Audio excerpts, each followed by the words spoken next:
को बताएं, यूरोपीय पार्लियामेंट की खारजा उमूर कमेटी ने मकबूजा कश्मीर में कर्फ्यू खत्म करने का मुतालबा कर दिया है। मेंबर खारजा उमूर कमेटी फिलबनेन ने भारत को मुज़ाकरात की मेज पर लाने के लिए अक़वाम मुत्तहिदा के जरिए बराह रास्त दबाव डालने का ऐलान कर दिया। वज़ीर आज़म आज़ाद कश्मीर राजा फारूक हैदर ने भी बराह रास्त कार्रवाई देखी। इसी पर देखते हैं ब्रसेल से शाहिद अहमद शाहिद की report.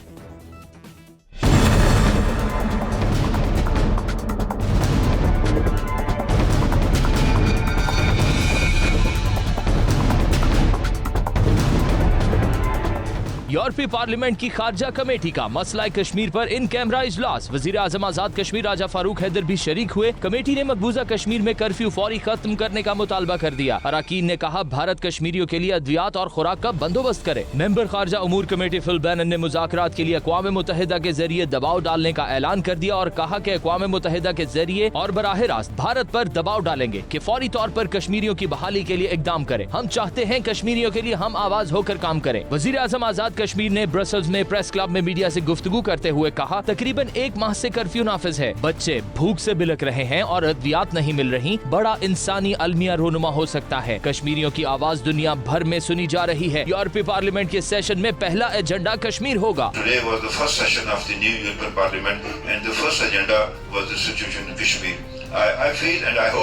that there are very humans are sitting in that building, and they have taken the notice of the Indian atrocities in Kashmir, and I hope that action should be very fast and rapid. आज फारूक हैदर का Brussels पहुंचने पर पाकिस्तानी और Kashmiri community ने पुरतपाक इस्तकबाल किया। वजीर आज़म आज़ाद कश्मीर ने अक़वाम मुत्तहिदा के नुमाइंदे से भी मुलाकात करके मकबूजा कश्मीर में भारतीय मुजालिम पर ब्रीफिंग दी। Shahid Ahmed Shahid, 92 news, Barcelona, Spain.